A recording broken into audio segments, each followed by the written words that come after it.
राम राम। आप सभी के अंदर विराजमान मेरे परम पिता परमात्मा को मेरा कोटि कोटि नमन। हमारा सतगुरु सुखराम जी महाराज के ग्रंथ में सत्स्वरूप आनंद पद ने अक्षर निज नाम ग्रंथ चल रहा है।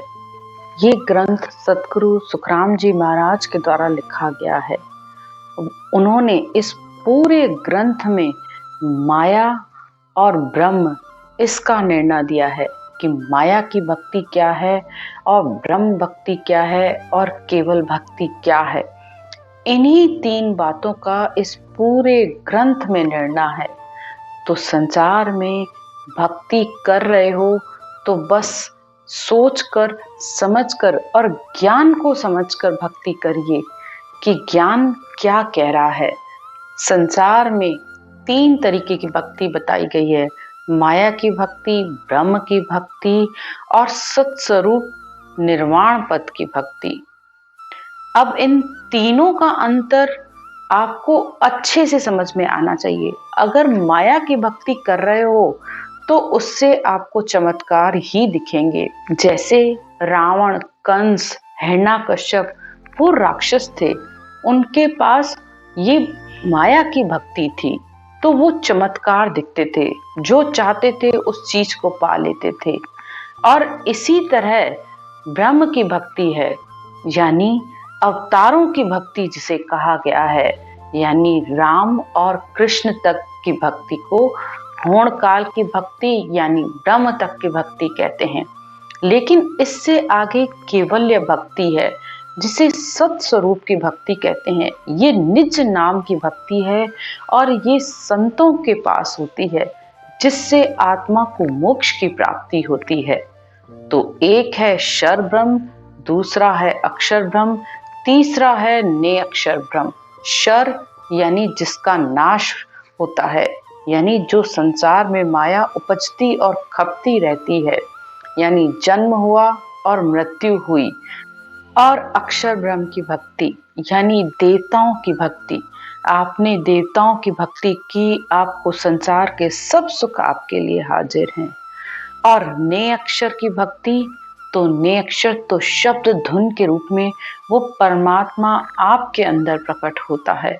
वो शब्द धुन परमात्मा का स्वरूप है, वो परमात्मा के देश से आपको लेने आया है और उसी के साथ ये आत्मा परम मोक्ष को प्राप्त करेगी।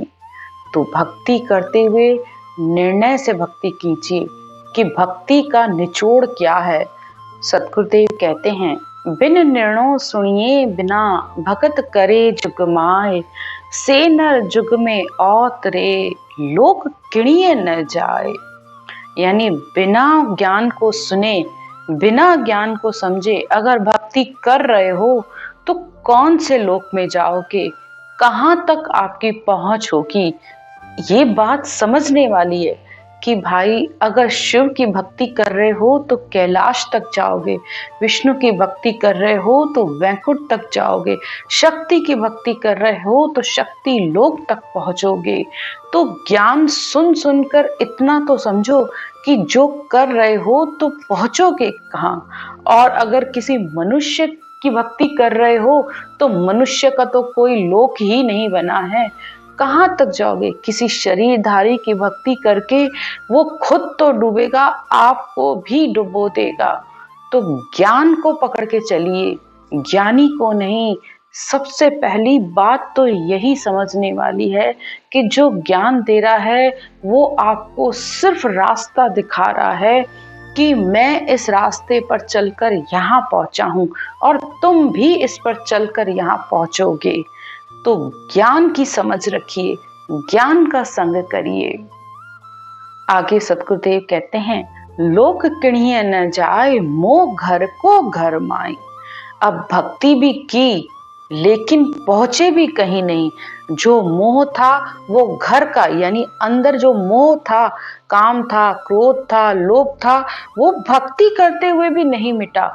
जैसे पहले थे वैसे ही आज हो, कोई बदलाव नहीं आया है। तो फिर क्या फायदा। अंत काल में जीव छाड़ कौन दिशा जाई। और अंत समय आएगा तो ये जीव कहाँ जाएगा, कौन से देश जाएगा। सुखराम एक न पहुँचिया, ना अब पहुँचे आए। बिन निर्णय सुनिए बिना, भगत करे जुगमाए। तो भक्ति और ज्ञान को बिना समझे हुए चल रहे हो तो न पहले कभी कोई पहुंचा है उस परमात्मा के देश में, न अब पहुंचेगा। तो ज्ञान की समझ करते हुए चलिए, ज्ञान के सहारे चलिए।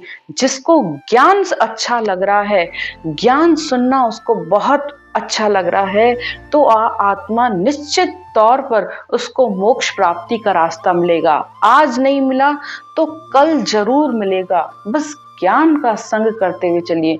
इस केवल ज्ञान को सुनते सुनते सुनते सुनते ये आत्मा अंत में जरूर परमात्मा के देश पहुंचेगी।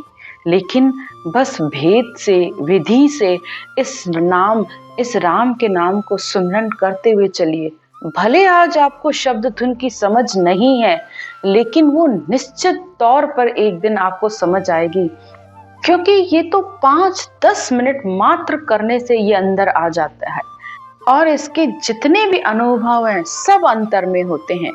तो जब आप इस केवल ज्ञान को सुनते रहेंगे और बार बार सुनेंगे, तो जब वो अनुभव आपसे मैच करते जाएंगे तो आपको विश्वास आता जाएगा इस भक्ति पर। तो ज्ञान को जरूर सुनिए, भले थोड़ा सुनिए, 5-10 मिनट का नियम रखिए, लेकिन रोज सुनिए। रोज ज्ञान सुनने से इस मन को चोट लगती है। ये मन कभी भी आपको गलत रास्ते पर नहीं ले जाएगा। तो हमेशा ज्ञान का संग करते हुए चलिए। बस आज इसी बात को सतगुरुदेव माया और ब्रह्म भक्ति का अंतर बताते हुए कहते हैं, सब ही जाप नाम सब बाणी, ओंकार कहे सब आणी। सो सोहू से पैदा हुई, माया मूल आद है सोई। तो आदि अनादि काल से माया और ब्रह्म दोनों भक्तियां हैं। बस एक श्वास की भक्ति है, एक श्वास और उश्वास की भक्ति है। यानी एक श्वास में भक्ति की जाती है, दूसरी दोनों श्वासों में, उठती और बैठती श्वास, इस दोनों में भक्ति की जाती है, जिसे ब्रह्म भक्ति कहा जाता है। और संसार के जितने भी जप हैं, नाम हैं, वो सब श्वासों से बोले जाते हैं। तो इसलिए उससे माया की प्राप्ति होती है। करा मात करतूत कहावे, सो ओऊ सोहू कर पावे। ये सब ख्याल माया सुन होई, घड़ भंजन माया का दोई। अब सतगुरुदेव कहते हैं, श्वासों के आधार से आपने भक्ति की, श्वासों को खींच खींच कर आपने ब्रह्मांड में चढ़ा दिया, तो उससे कलाएं प्रकट हो गई, चमत्कार प्रकट हो गए। लेकिन ये सब माया के पद में है, जो आज है लेकिन कल नहीं रहेंगे। यानी जब तक करते रहोगे तब तक होगा, जब नहीं करोगे तो कुछ भी नहीं होगा। लेकिन ब्रह्म भक्ति वो है जो निरंतर इस देह में होती है।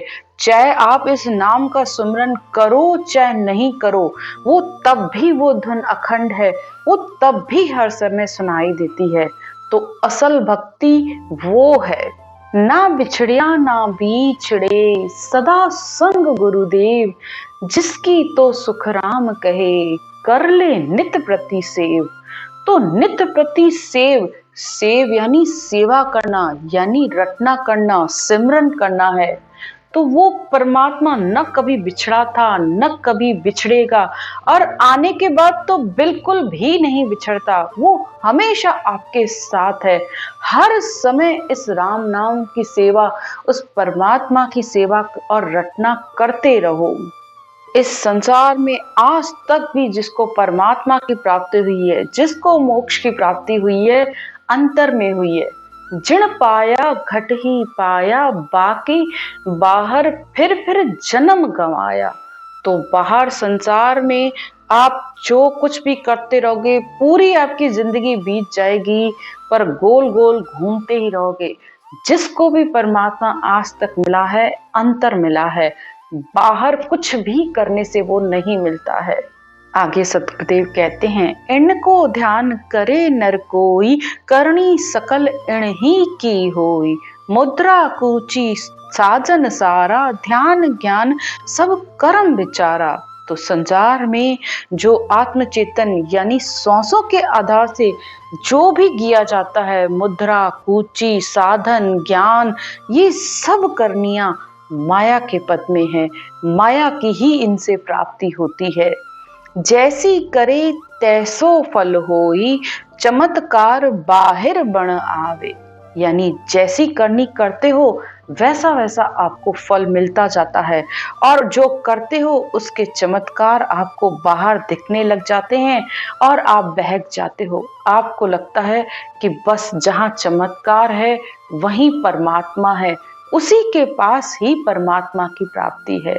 तो संसार में सिर्फ चमत्कार को नमस्कार मत कीजिए, अंतर में क्या हुआ है उसको जानिए। ज्योत उजाला देखे भाई, हीरा मूरत या तनमाई। अब किसी को ज्योति का प्रकाश दिखने लगा, हीरा मूरत सब इस शरीर के अंदर अनेकों मूर्तियों के भी दर्शन करने लग जाते हो, लेकिन कितनी देर के लिए? थोड़ी देर के लिए।